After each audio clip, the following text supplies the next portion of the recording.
Welcome to Girls Who Read Porn. Please be advised that this podcast contains mature content for mature audiences. The title might have given that away though. We would also advise you triple check the trigger warnings of each book prior to the episode, and if it's not for you, we'll see you next week. Each episode includes major spoilers, so make sure you read the book, and don't say we didn't warn you. With all that in mind, on with the show. Hello everybody, and welcome back to another episode of Girls Who Read Porn. My name is Betty, and I'm here with George. Hello, how are you? I'm good, how are you? Good. And we've decided to replace Ola today with Sam Young. Hi, it's nice to meet you guys. Hi. Lovely to meet you. Thank you so much for being here. Oh no, it's my pleasure. Thank you for being awake at 10 o'clock at night to do this. It's all right. Thank you for meeting us at 9 a.m. Yeah, we wouldn't be getting up at 9 a.m. Not for this podcast. That's easier for me than 10 o'clock. So you're here today because you are about to release your second book in your Scottish Highlands series. Yes, that's correct. Yes. And it is Beyond the Heather. Is that correct? It's Among the Heather. But it's Among I the understand the Oh my confusion. god, I do that. The first book is Beyond the Thistle, so you Okay, yes, alright, that's merge it. I do it all the time. I practiced as well. I'm so bad at this. My titles for some reason do that to people, so don't worry about it. Whew. So, what was it that originally got you into writing romance? And was there any particular authors that inspired you or that you loved that kind of led you in that direction? Well, I started off writing YA paranormal and urban fantasy, and there was always a romantic subplot. And it was a reader who said to me, you know, I love the romance so much in your books. Would you ever consider writing straight contemporary romance? And I hadn't read a lot, if any, at that point. I'd read historical and paranormal. So she sent me her recommendations, and I just fell in love with the idea because I realized that everything would have to center on the character development. And that's my favorite part of writing. And because I've went on such a long tangent, I've forgotten the other half of your question. Was there any particular authors that like inspired you in like to write romance, I guess, or to move into contemporary? Well, she sent me a few. She sent me Susan Elizabeth Phillips, was one of the first kind of contemporary. And then I started reading like E.L. James came out with 50 Shades. So it was really kind of the beginning of the indie. Susan Elizabeth Phillips was one of the few kind of traditional ones I read at the time, but it was kind of the beginnings of the romance indie period that made me just go, okay, I'm going to write this book, and it was on Dublin Street. So that was the beginning of it. So popular. Like we are in a lot of like Facebook book groups, and it pops up all the time. Oh, that's nice book. to hear. Yeah, because that's how we originally like knew you, was from On Dublin Street, because you think of you and then you think of that book, and we didn't even realize that you had the Scottish Highlands series until we were like looking into you a bit more, and we were like, wow. Like the gift that keeps on giving. Yeah, because there is something about like a brooding like Highland Scotland like Scottish man that like really like gets the cogs turning. 100%. I mean, I've written quite a few books since On Dublin Street, and then I decided to go back to Scotland. And I was like, I don't know why I didn't do this before, because my readers just love it. They just love when I'm writing. So in Scotland, so yeah. Glad to be Definitely. back there. Did you have any like difficulties when you made the shift from YA? Was it weird for you to originally start writing like smutty scenes? Very. I vividly, and I have a bad memory, but I vividly remember sitting in my office writing on Dublin Street, and I'd got into my first sex scene, and it'd been fade to black, obviously with YA, if there was ever anything like that. And I remember looking over my shoulder, like, is anybody watching me? Like I was doing something wrong. Like I just felt so self-conscious. But once I wrote the first one, that it was almost just like ripping off a band-aid almost, you know, like I just it just became easier and easier.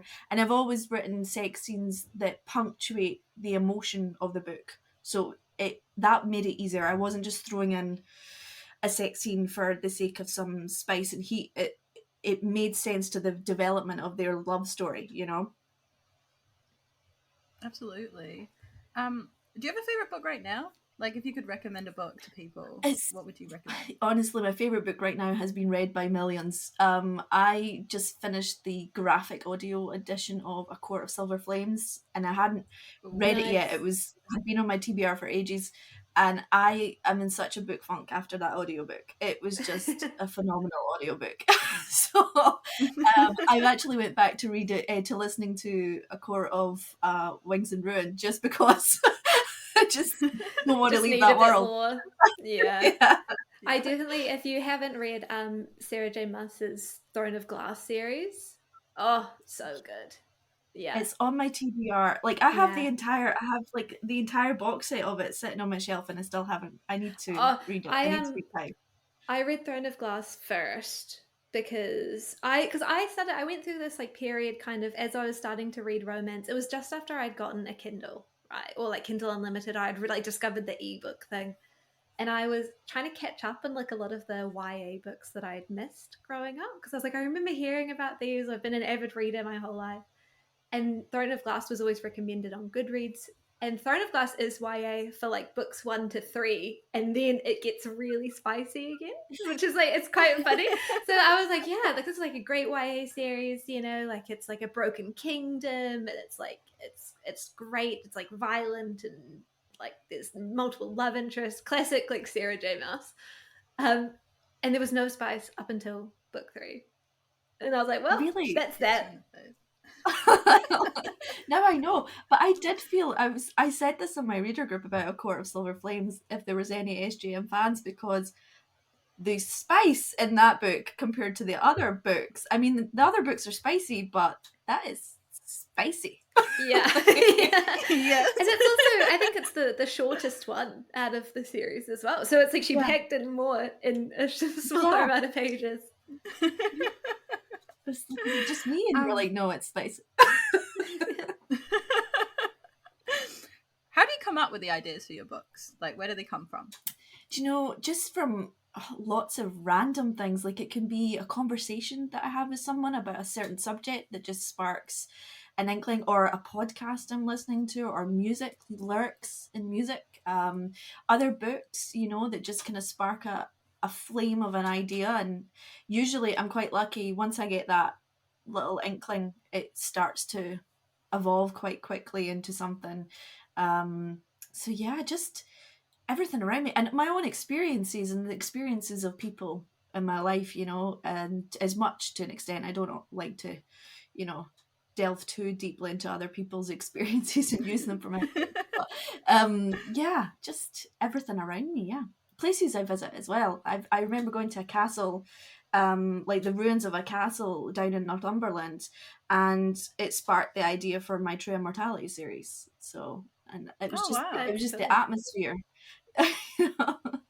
It's still like baffling to me because obviously every different author has a different way that they come up with ideas. But to me, like I'd look at a castle and I'd be like, "Oh, it's a castle," and that's where that thought would end. I've always been like that. Actually, I think I've always been a bit of a daydreamer and living in other worlds inside my head, which is probably why I do have a bad memory. There's too many characters and things going on up in there. There's not enough room for for my memory. For real life. Why live in the real world? Yeah. You don't need to live in the real world. You have all these amazing characters. Do you have a favorite book or like series that you've written that you would say like this is my series? Honestly, probably the Adair series and the Highland series. The Highland series is a spin-off to the Adair family series. They're both set in the same village, in the fictional village in the Scottish Highlands.